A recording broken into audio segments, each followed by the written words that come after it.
Dios en su santidad, como enseñaba San Juan Pablo II, es un misterio fascinante y tremendo.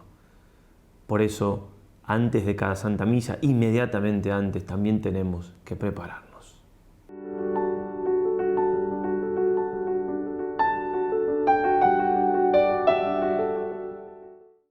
Queridos hermanos, seguimos entonces con estas charlas donde tratamos de dar algo de materia para aprovechar cada vez más la Santa Misa. Ya es la tercera charla esta, y en este caso hablaremos de la preparación próxima. Hablamos primero de la misa en general, la segunda de la preparación remota y ahora de la preparación inmediata antes de la Santa Misa. Pero como siempre, comencemos invocando a nuestra Madre del Cielo. En nombre del Padre, del Hijo y del Espíritu Santo. Amén. Dios te salve María, llena eres de gracia, el Señor es contigo. Bendita tú eres entre todas las mujeres y bendito es el fruto de tu vientre Jesús. Santa María, Madre de Dios, ruega por nosotros pecadores, ahora y en la hora de nuestra muerte. Amén. San Juan Pablo II, ruega por nosotros. San Ignacio de Loyola, ruega por nosotros.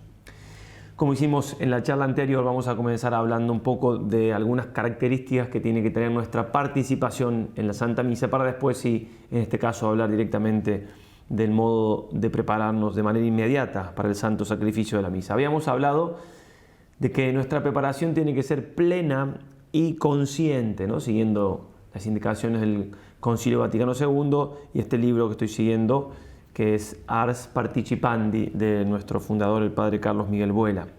Agregamos dos notas más. En primer lugar, que debe ser interna y externa, además de ser plena y consciente, por supuesto, y también que debe ser activa. Debe ser entonces interna y externa. Externa es el uso de los gestos, las palabras, los silencios, los cantos, actitudes corporales, saber en qué momento me tengo que sentar, en qué momento me tengo que parar, saludo de la paz, bien, cuando me acerco a comulgar. Son todas cosas externas que tienen su lugar, somos cuerpo y alma, y también tenemos que adorar a Dios y participar de la misa con nuestro cuerpo. Pero también, obviamente, no dejar la parte interna, que es la más importante.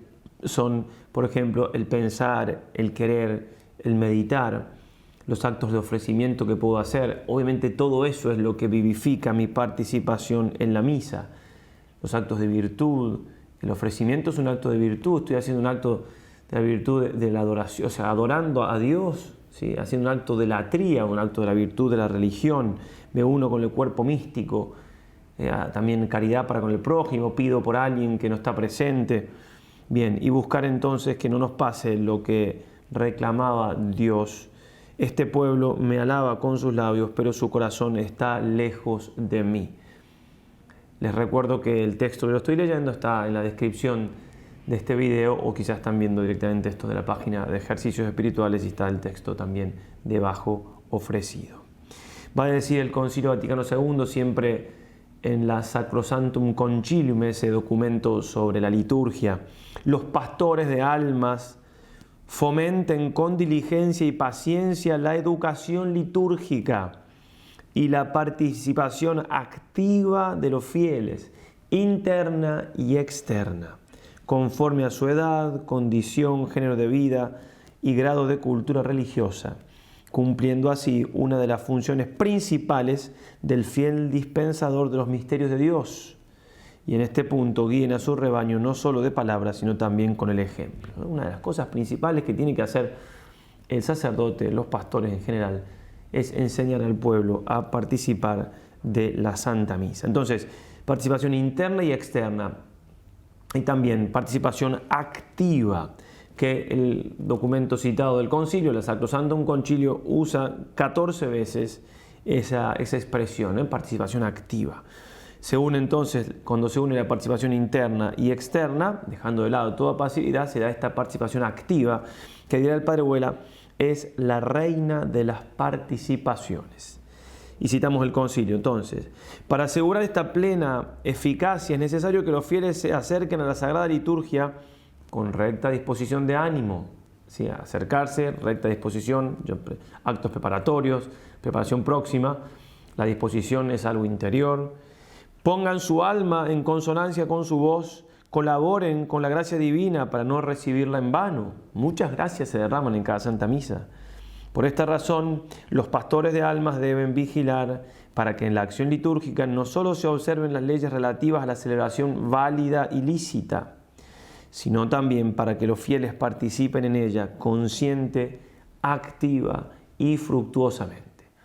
Me tengo que ocupar entonces de mi parte de sacerdote, hacer todo lo que tengo que hacer en la misa para que sea válida, es decir, para que haya misa. Si no digo las palabras de la consagración, no hay misa. Y para que sea lícita, es decir, que no cometa pecado, porque puede haber misa, porque digo las palabras de la consagración, pero después me salto todos los otros ritos y demás.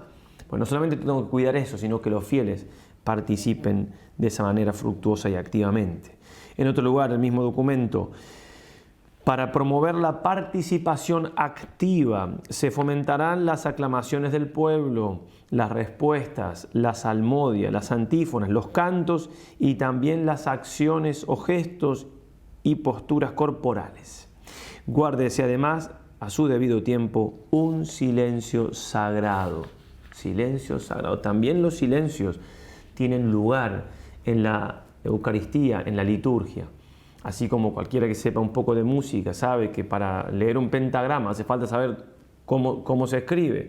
Un silencio, porque si no hay silencios en la música, no hay armonía tampoco, porque, bueno, no vamos a poner a hablar tampoco soy un genio en el tema, simplemente que digo, así como es importante los silencios en la música, así y con más razón es importante tener cuidado con los silencios necesarios en la Sagrada Liturgia. De hecho, a veces no se hace, pero se podría guardar hasta un silencio meditativo después de cada lectura. Pero bueno, hay silencios que sí realmente se hacen, uno tiene que aprovecharlos. También la misma Sacrosanctum Concilium. Consérvese y cultívese con sumo cuidado el tesoro de la música sacra. Hablamos largo y tendido de eso en este enlace que te dejo aquí, de la música, ¿verdad? Foméntense diligentemente la Schola Cantorum, sobre todo en las iglesias catedrales, y que haya un buen coro.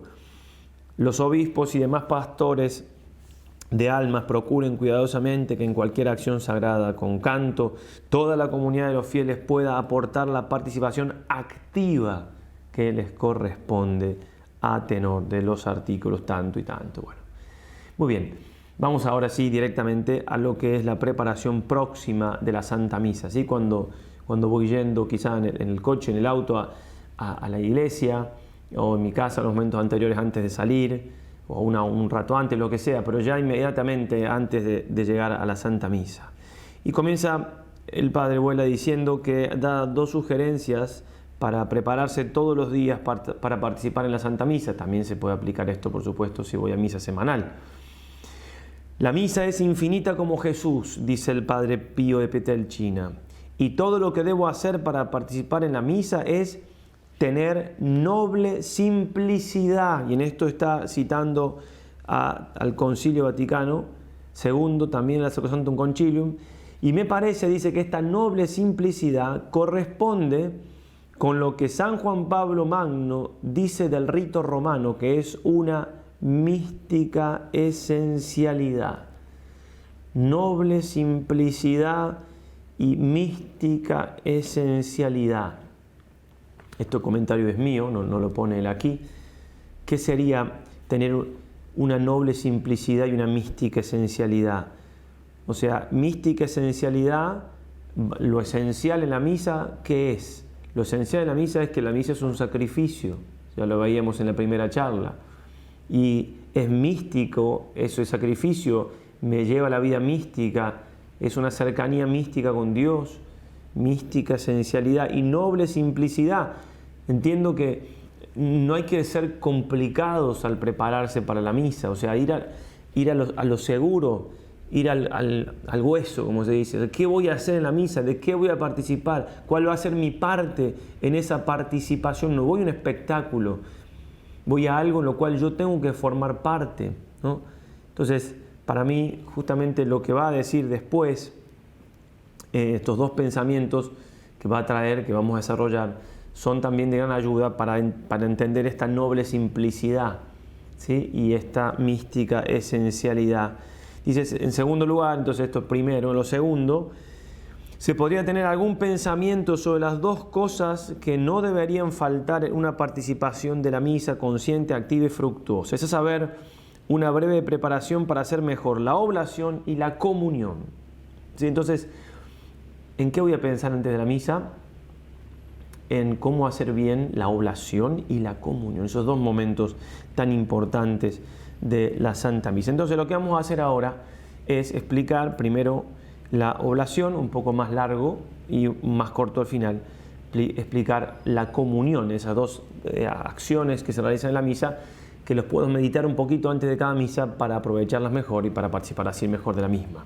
Después diremos algo sobre los ornamentos sacerdotales, que nos pueden ayudar también, las oraciones que se hacen, al menos para tener una idea de qué hace el sacerdote, y también por último las oraciones que trae el misal para prepararse para la Santa Misa. Entonces vamos con estas dos ideas que el Padre Vuela recomienda pensar antes de la misa: la oblación primero y la comunión después. La oblación, si uno busca, sé que es un poco sencillo esto, pero en el diccionario de la Real Academia Española, oblación es ofrenda y sacrificio que se hace a Dios. Es decir, la cosa, esto lo vamos a ofrecer a Dios, la ofrenda y sacrificio que se hace a Dios. Bien, entonces puede ser la cosa, pero claro, la cosa en cuanto ofrecida, es la ofrenda y sacrificio que se hace a Dios, esta ofrenda. O sea, es algo, pero a su vez es un acto.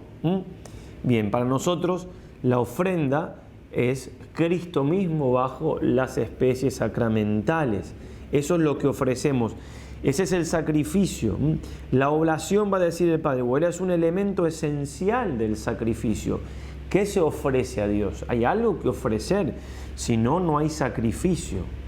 En estos ámbitos religiosos, si yo hago un sacrificio es para ofrecerlo. Si en el Antiguo Testamento, si se mataba un animal, era para ofrecerlo, si no, no había sacrificio, no había oblación tampoco.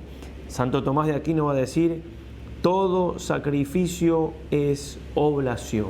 Es el ofrecimiento del sacrificio, dirá el Padre Vuela. Esa es la oblación, el ofrecer el sacrificio. De hecho, se ofrece el sacrificio en el mismo momento de la consagración, o sea, en el mismo rito de la inmolación. Cuando se hace el rito de la inmolación, ¿sí? Inmolación, si lo buscamos así estrictamente para que nos quede claro, sacrificar una víctima, eso es inmolar, ofrecer algo en reconocimiento de la divinidad. Entonces, en el mismo momento, o sea, está tan unido el inmolar, es decir, el sacrificar, el hacer una víctima, un animal en el Antiguo Testamento, está tan unido al ofrecimiento, está tan unido a la inmolación, a la oblación, que en el diccionario de la Real Academia Española le pone las dos: inmolar es sacrificar, pero también es ofrecer. Entonces, en la Santa Misa se da esto tan importante, tan propio, y es el hecho de que se hace presente Jesús bajo la apariencia de pan y de vino y se ofrece, se inmola, se hace una oblación por nosotros. La oblación es el acto del sacrificio por el que se ofrece la víctima a Dios. Eso es la oblación. Tiene también otros nombres, con ofrecer, ofertorio, ofrecimiento, ofrenda, oblata, cosa ofrecida. Bien. Entonces, fieles, cada uno de ustedes, en cuanto son miembros de la Iglesia, concurren al sacrificio de la misa y ofrecen especialmente. El título que utiliza el Padre Vuela, porque está sacando él esto de otro libro, del libro Nuestra Misa, es el oferente especial. ¿Sí? O sea, estoy ahí especialmente ofreciendo esto, o sea, soy parte de lo que se ofrece. Y se coopera así activamente a la celebración. Pregunta: ¿por qué pueden y deben los que asisten a la misa ofrecer la víctima del altar? Porque han sido capacitados por ello para el bautismo. De hecho, una persona que no está bautizada no puede participar de la misa. Puede estar en misa, pero no puede participar. De hecho, lo mejor es que no esté. Incluso el que está haciendo el proceso del catecumenado, cuando todavía no ha recibido el bautismo, empieza a ir a misa hasta, por ejemplo, cuando hay un rito que se va haciendo distintas admisiones, pero llegan hasta cierto momento a la misa, cuando empieza el ofertorio se tienen que ir. Y está muy bien, es muy pedagógico, muy catequético, porque ellos no pueden ofrecer el sacrificio, porque el bautismo nos capacita para eso. Va a decir así la Lumen Gentium, es otro documento del Concilio Vaticano II. Los fieles, en virtud del sacerdocio real, participan en la oblación de la Eucaristía, ¿sí? En virtud del sacerdocio real que tenemos todos por el bautismo. En la oración y acción de gracias, con el testimonio de una vida santa, con la abnegación y caridad operante, ¿sí? Todo eso en virtud del sacerdocio real, participan de esa oblación. Participando del sacrificio eucarístico, fuente y cima de toda la vida cristiana, ofrecen a Dios la víctima divina y a sí mismos juntos con ella. Y así, tanto por la oblación como por la sagrada comunión, las dos cosas que estamos hablando aquí, todos toman parte activa en la acción litúrgica, no confusamente, sino cada uno según su condición. No voy a la misa para estar ahí con un grupo, no es un recital, donde están todos cantando ahí, saltando, y bueno, ¿qué más da? Que no sé, para el que está en el escenario no le cambia mucho que esté uno u otro, y que todos más o menos hacen lo mismo, saltando para acá, para allá. Bueno, no, nosotros no, la misa, yo tengo una participación única, irrepetible, interior, me tengo que ofrecer, tengo que ofrecerle al Padre, lo vamos a ir viendo en las charlas siguientes, ¿no? Pero ofrecerle al Padre, a Cristo, y ofrecerme con Cristo al Padre. ¿Cuándo debe comenzar en los bautizados la actitud ofertorial? Debe comenzar con la presentación de los dones u ofertorio, ya lo veremos más en detalle. Cuando en la presentación de los dones de pan y de vino se convierten en cierto sentido en símbolo de todo lo que lleva la asamblea eucarística por sí misma, en ofrenda a Dios y que ofrece en espíritu. El pan y el vino es símbolo de nuestro ofrecimiento. De ahí la importancia de este primer momento de la liturgia eucarística. Por eso solemnizado, con procesión, con canto, estando todos de pie, eso es lo mejor, hacer todo esto en casi todas las liturgias, ya que tiene su valor y su significado espiritual. ¿Cuándo se ofrece de hecho la víctima inmolada? Cuando se ofrece Jesús al Padre.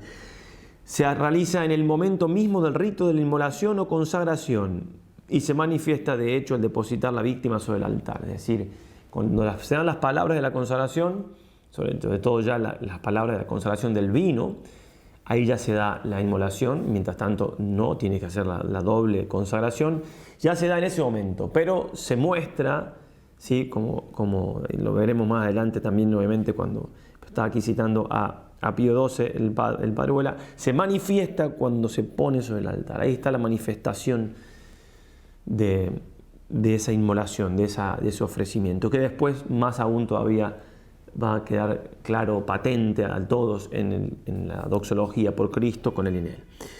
Cuando se explicita la oración con palabras, ¿sí? Entonces se realiza la oración en el mismo momento que se hace la inmolación, en el mismo momento que se transforma el pan y el cuerpo de Cristo y el vino en su sangre, cuerpo entregado, sangre derramada, signo de muerte, se da el sacrificio, se da la inmolación, en el mismo momento se ofrece. Se manifiesta, se hace presente, sobre todo se manifiesta, no se hace presente, pero se manifiesta cuando se pone sobre el altar, pero después lo explicitan las palabras. Esa acción oblativa se explicita en palabras después de la consagración en la oración de ofrenda, luego de la oración memorial. Bien, pongo un par de ejemplos, hay más, en cada uno de las plegarias eucarísticas se puede. Te ofrecemos, Dios de gloria y majestad, de los mismos bienes que nos has dado, el sacrificio puro, inmaculado y santo, pan de vida eterna y cáliz de eterna salvación. ¿Qué se ofrece? La víctima. O te ofrecemos el pan de vida y el cáliz de salvación, es decir, la víctima. Bien, son todas expresiones sinónimas, se refieren al hecho de ofrecer la víctima. Víctima que tenemos que ofrecer todos, ¿sí? Es decir, así como la inmolación propiamente, o sea, la consagración, la realiza el sacerdote ministerial, no la puede hacer un laico, por eso tenemos un sacerdocio distinto, otro sacramento. Sin embargo, la oblación de la víctima la pueden y deben realizar todos los fieles cristianos laicos y con mayor razón las almas consagradas. Pero todos. Ofrecer a Cristo, es cierto que se ofrece con el sacerdote, por medio del sacerdote también, por eso dice este sacrificio mío y vuestro. Hay que tener siempre, el progresismo quiere unificar el sacerdocio ministerial con el sacerdocio de los fieles, por más dignidad que tenga el sacerdocio común de los fieles, que lo tiene, grandísimo por el bautismo, el sacerdocio ministerial es otro, el que tenemos nosotros, para poder celebrar la misa y confesar. No hay que Hay que distinguir. No, por eso se solía decir, yo cuando era chico alguna vez lo había escuchado, este sacrificio mío y nuestro. El sacerdote dice, este sacrificio mío y vuestro. Y el sacerdote decía alguno por ahí, este es sacrificio de todos nosotros. No. ¿Por qué? Porque primero está escrito de esa manera, hay que obedecer, por algo está escrito así, ¿verdad? Y después porque hay algo teológico de fondo. Y es el hecho de que el sacerdocio ministerial tiene la capacidad, ciertas capacidades que no tiene el sacerdocio común de los fieles que reciben por el bautismo. Pero eso no quita que tenemos que ofrecernos. La oblación la hacemos todos. La hacemos con el sacerdote, por el sacerdote, pero la hacemos todos. La hacemos todos. Yo tengo como laico que participar de la misa ofreciendo a Cristo al Padre y ofreciéndome a mí también junto con Él. Pío XII dirá, en esta oblación, en sentido estricto, participan los fieles a su manera y bajo un doble aspecto, pues no solo por manos del sacerdote, sino también en cierto modo juntamente con él ofrecen el sacrificio, con la cual participación también la oblación del pueblo pertenece al culto litúrgico. O sea, voy a la misa a ofrecer a Cristo el Padre. Yo también, laico.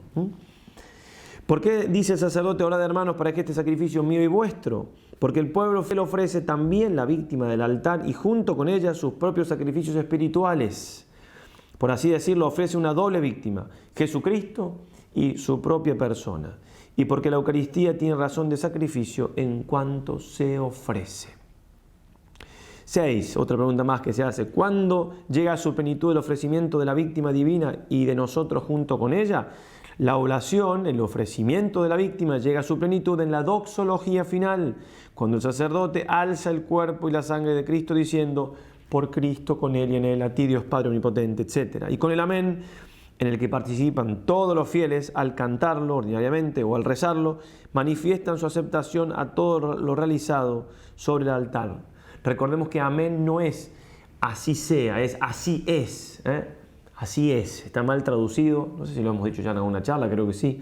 Así es, creo firmemente que así es. 7. ¿Cómo debe ser la actuación en el sacrificio incruento? El sacrificio de la misa no es igual en cuanto al modo de ofrecerse, va a decir el Concilio de Trento, distinta la manera de ofrecerse del mismo sacrificio de la cruz. Y esto imprime su estilo, ¿no?, a toda la realidad misteriosa del sacramento-sacrificio y a toda la actuación también del cristiano en el mismo.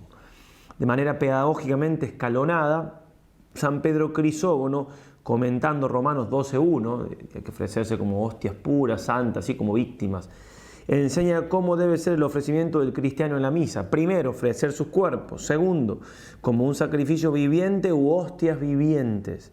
Tercero, a la manera de Jesucristo. Pero eso lo vamos a ver ya más en detalle cuando veamos ese momento del ofertorio. Hoy mismo Cristo sigue atrayendo a los hombres levantados sobre el alto, como dice, sobre lo alto, como dice Juan 3:14. El sacerdote en la misa nuevamente lo eleva entre la tierra y el cielo, para que todos los que crean en él tengan vida eterna, como la serpiente de bronce en el desierto. Bien, hasta ahí entonces lo referente a esta importante idea que hay que meditar de lo que sucede, ¿no?, la oblación que sucede en la misa y cómo prepararme para ser partícipe, yo participar, yo entregar a Cristo, yo ofrecerme. Bien, ahora digamos alguna cosita sobre la comunión, más breve, como decíamos, pero también es otra idea importante. ¿Por qué? En primer lugar, porque justamente una cosa nos lleva a la otra. La oblación, que es en el momento de la consagración y lo que ya hemos dicho, el momento de la doxología que se manifiesta, etc.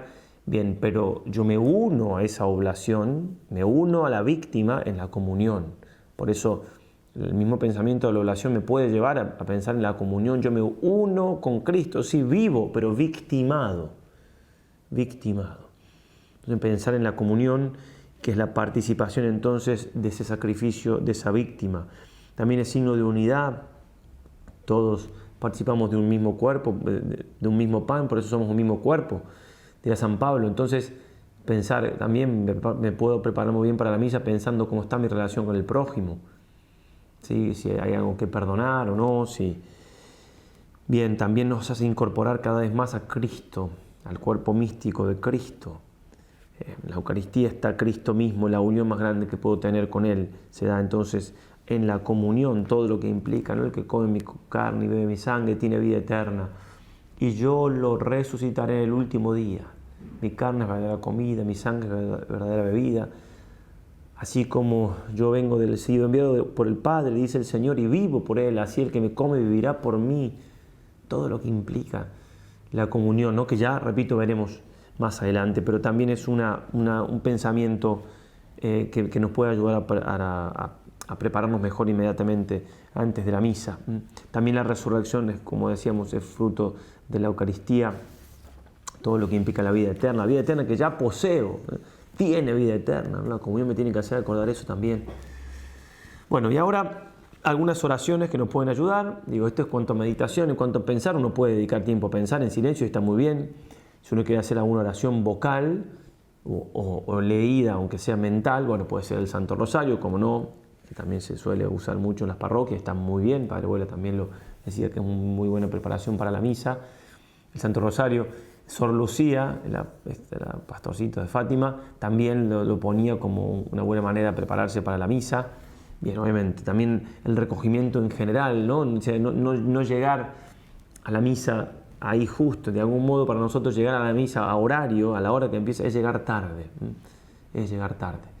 Tratar entonces de estar unos momentos antes para poder hacer alguna oración, para por más que yo vaya pensando ya antes de llegar, es bueno tener ese momento de recogimiento en la misma iglesia. Y después el misal trae unas oraciones que yo no las voy a leer porque sería largo, pero las voy a poner, las dejo en el PDF ofrecidas, tanto en castellano como en latín, porque el misal las trae propiamente en latín, que son muy bonitas para prepararse para la misa. Hay una que es para la Santísima Virgen, que es sobre todo para el sacerdote, también la pongo. También hay una cosa que se llama Fórmula Intentionis, que es una forma, digo, en general todos los sacerdotes lo conocen, pero si algún sacerdote llega a ver esto y no la conoce, me parece que vale la pena, por eso también la pongo, ¿no? Una fórmula. No es obligatorio rezarla, por eso digo, porque puede haber alguno que no lo conozca, ¿no? Una fórmula para ofrecer la intención, está muy bonita. La oración de la Virgen, muy bonita también, hermosa. Y después una oración a San Ambrosio y otra a Santo Tomás de Aquino, las dos muy bonitas. La de Santo Tomás también hace sobre todo referencia a la comunión. Y después también son conocidas unas oraciones a San José para prepararse para la misa, que también la pongo. La que es para la Santísima Virgen es pidiéndole a ella que estuvo ahí al pie de la cruz, que nos asiste para poder ofrecer dignamente el santo sacrificio de la misa.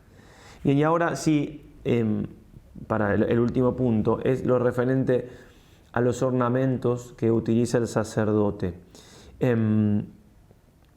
¿Por qué me pareció que podía servir esto? Si bien son para el sacerdote, sin embargo, por un lado puede ayudarles a conocer para qué nos revestimos así, y en ese sentido, claro que ayuda al conocimiento general de nuestra fe y de la misa.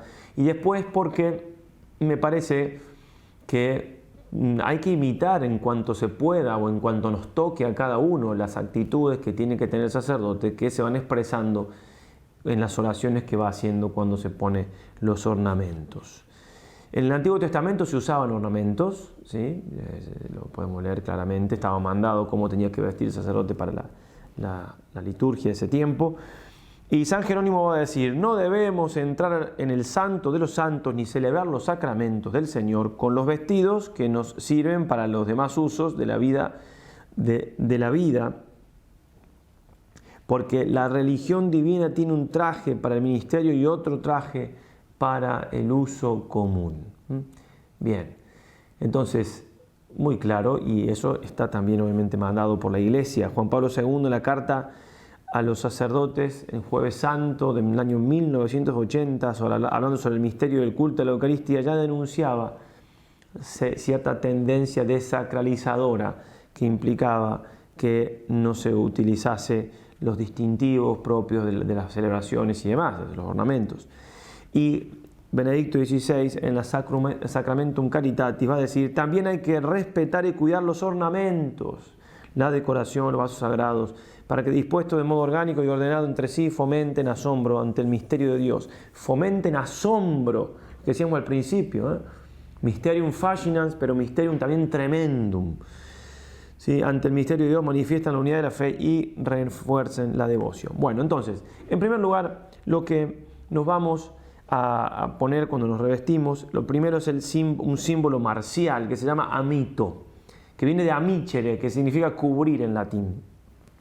Que si bien va en los hombros y tapa aquí una parte del cuello, tiene también una función práctica, que es de que no se vea nada de la ropa que traemos de la calle, por así decirlo, porque estoy haciendo otra cosa y me he visto de otra manera por lo que acabamos de decir. Pero bueno, tiene un sentido más espiritual también, y es el hecho de que, digo, es un sentido de un casco, la oración que hacemos cuando lo ponemos, es la oración que implica que me estoy poniendo un casco. Antes se ponía incluso así, primero en la cabeza y después bajaba. Aquí cerca en Montserrat tiene un amito propio y se pone de hecho así, uno se lo pone como un casco, luego se pone el alba y después se baja, porque como quedó más tradicionalmente, quedó así ese significado bien firme de ser un casco. En este sentido, sigo en esta parte de la charla, en esta última parte, el libro sobre la misa, el Santo Sacrificio de la Misa del padre argentino también, Alfredo Sáenz. Este simbolismo, digamos, un casco de guerra, encubre la idea de la misa como un acto de guerra. El sacerdote al ir al altar recuerda que retoma el ataque contra Satanás iniciado por Cristo y victoriosamente consumado en la cruz, y se enfrenta pertrechado contra los ataques del demonio que anda rondando como león rugiente, según aquello de San Pablo, revestidos con las armas de Dios y tomad el casco de la salvación. Efesios 6, 11, 17. También se puede ver 1 Tesalonicenses 5, 8. Estamos en un combate entre el bien y el mal, en definitiva, en contra de todo buenismo, de todo angelismo. No hay malos, que no es una guerra. Milicia es la vida del hombre sobre la tierra. Milicia. Bien. El sentido de la oración la voy a leer porque yo la sé en latín, entonces prefiero leerla para no traducir mal en algún momento. Decimos así: coloca, Señor, impone Domine. Coloca, Señor, sobre mi cabeza el casco de la salvación para que pueda vencer los ataques del demonio.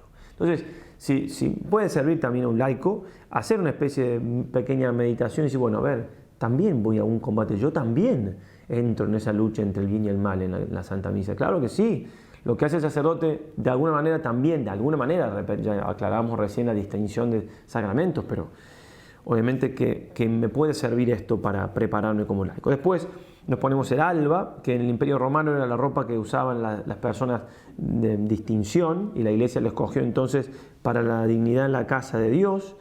San Jerónimo va a decir que justamente que para eso, para distinguir, o sea, hay una dignidad mayor en la casa de Dios, hay que ponerse entonces esas ropas. Y bueno, la blancura indica también la pureza que debe caracterizar a los que sirven al Cordero sin mancha en la tierra, así como caracteriza en el cielo los santos también revestidos con túnicas blancas, como dice el Apocalipsis 19:8, y especialmente los mártires, que también dice el Apocalipsis, lavaron sus vestidos en la sangre del Cordero. Los neófitos, recién bautizados, en la antigüedad se iban de la iglesia, se ponían ropas blancas y volvían. Ahora actualmente quedó simplemente un símbolo, que se pone un pañito blanco en el hombro o una telita blanca que recubra al niño, pero es la misma idea. La blancura del alba recuerda al sacerdote que ha de vivir de manera que pueda subir al santo altar con un corazón puro y un alma serena. Todos tenemos que tratar de ir con un corazón puro a la Santa Misa, claro. Cuantas veces revista el alba, se acordará que ha de purificar cada vez más su corazón, no solamente de los pecados, sino también de todas las afecciones desordenadas. Muy ignaciano esta nomenclatura, que lo hacen menos dignos de tratar con la hostia pura, santa e inmaculada. Consciente de su radical dignidad y de que va a presentarse en la presencia del sin mancha, reza al ponérselo esta oración: purifícame, Señor, de álbame Domine, decimos, de álbame, purifícame, Señor, y limpia mi corazón, para que lavado con la sangre del Cordero merezca participar de las alegrías celestiales. Bien, el signo, la soberbia es el henchirse, el agrandarse, ¿no? Bueno, esto me ciñe, signo también de humildad, me ciñe en mi lugar, pero también era lo que había que hacer para ponerse a trabajar o para ponerse para la lucha, ¿no? Había que ceñirse los lomos para uno se podía con la ropa que usaba en ese tiempo, no se podía luchar si uno no estaba ceñido, no se podía trabajar tampoco. Sin embargo, el simbolismo que prevaleció con el tiempo se refiere especialmente a la pureza. La zona de la cintura es considerada como la sede de la concupiscencia que debe ser ceñida, crucificada. En este sentido se orienta a la oración actual que dice, en este sentido, ¿no? La oración actual dice lo siguiente: Cíñeme, Señor, con el símbolo de la pureza y apaga en mi cuerpo el ardor de la concupiscencia para que permanezca siempre en mí la virtud de la continencia y la castidad. La estola, ¿sí? Lo que nos ponemos entonces arriba del alba después de ponernos el símbolo, es el signo del poder sagrado, ¿eh? Se usaba en la antigüedad como una especie de bufandita para secarse la transpiración o las lágrimas, sobre todo para personas de dignidad, pero también sobre todo para oradores, predicadores. Entonces la iglesia lo tomó, ¿sí? Para que sirva entonces para justamente los que se dedican a la predicación, también los diáconos necesitan la estola. Bien, y significa también poder del orden sagrado. De hecho, como cuenta el padre Gabriel Amorth, y harán también los exorcistas ahora, una de las maneras para ver si una persona está poseída es ponerle, a tocarlo con el albo, con el estola, ¿sí? El demonio sabe bien lo que eso significa, sabe que está bendecida, etc. Y obviamente eso no le gusta para nada. La fórmula que pronunciamos entonces cuando nos ponemos a estola, generalmente también eso creo que es por piedad, no creo que está mandado, pero todos también solemos besar la cruz que suele tener en la parte de arriba. Devuélveme, Señor, la estola de la inmortalidad que perdí por la desobediencia del primer padre, ¿no? También indignamente voy a hacer este sacrificio. Perdí, y después con mis propios pecados también, ¿no? La inmortalidad, si he cometido en mi vida un solo pecado mortal, además de haberlo perdido a nadie de Eva, lo perdí yo también, ¿sí? Entonces, devuélveme la estola de la inmortalidad, y si bien me acerco indignamente a celebrar los sagrados misterios, haz que no obstante pueda gozar de hacer la iglesia eterna, ¿no? Esa pequeñez, esa indignidad, es sabernos pecadores. Hay escrito el padre Vuela que antes firmaban los sacerdotes así, yo pecador, ¿eh? Esa conciencia, mientras más nos acercamos a Dios, más conciencia tenemos que tener de nuestro pecado. Esto entonces nos tiene que ayudar como a todos a prepararnos para que yo también como laico, de algún modo, pero de algún modo no, tengo un sacerdocio por el bautismo. También entonces yo tengo que sentir mi indignidad, ir a misa, que no estoy a la altura de lo que se va a celebrar. También Dios me cura, Dios me sana, empezamos incluso pidiendo perdón en la misa, pero es bueno esa humildad y esa pequeñez, a la vez de reconocer que Dios me da la autoridad a pesar de mi pequeñez para poder participar de la misa, me lo da en el caso del laico con el sacramento del bautismo. Por último, la casulla, casula, que significaba casita o pequeña casa, es un amplio manto tradicional que es elegante, ¿sí? Que va arriba de todos los ornamentos, es como que se viste el sacerdote como para ir al encuentro del divino esposo. En la antigüedad era del tamaño que es ahora, después se fue achicando. León Blois, con un poco de broma, decía que parecía un escapulario, ahora ya toma otro tamaño, cubre todos los otros ornamentos, es el principal y más hermosa vestidura del sacerdote. Bien, uno de los signos nos permite comparar con la caridad, que es la virtud más grande, más preciosa y que tiene que dominar a todas las demás, es la reina. Entonces, bueno, es símbolo de eso, pero sobre todo lo que va el sentido más propio de la imposición de la casulla, de cuando uno se reviste, lo expresa la oración. Señor, que dijiste, mi yugo es suave y mi carga ligera, haz que lleve esta casulla de tal modo que alcance tu gracia. Entonces es un signo del yugo del Señor, ¿sí? Pero que tenemos que llevar un peso, pero que es suave y ligero y que nos ayuda a alcanzar la gracia, a salvarnos, a ser santos, ¿sí? El yugo del amor, el yugo de la caridad que cargó el buen pastor por nosotros. Muy bien, terminamos como siempre haciendo alusión a nuestra Madre del Cielo.